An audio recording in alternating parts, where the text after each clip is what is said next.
जेव्हा माणूस दुसऱ्याच्या वेदना समजून घेत नाही तेव्हा नियती त्याला त्याच्या कर्माच्या वेदनातून समजावून देते.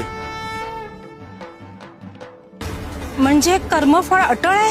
हो, सूर्य उगवणं जसं अटळ आहे तसंच कर्मफळही अटळ आहे. उशीर होऊ शकतो पण सुटका नाही.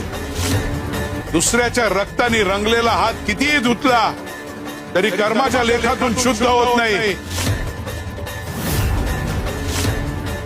अन्याय करणारा दोषी असतोच पण त्या अन्यायाच्या गर्वात जगणारा अहंकारही दोषी असतो.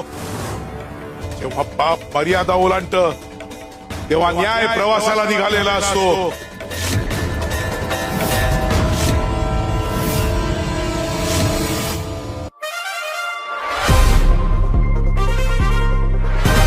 जेव्हा माणूस दुसऱ्याच्या वेदना समजून घेत नाही तेव्हा नियती त्याला त्याच्या कर्माच्या वेदनातून समजावून देते.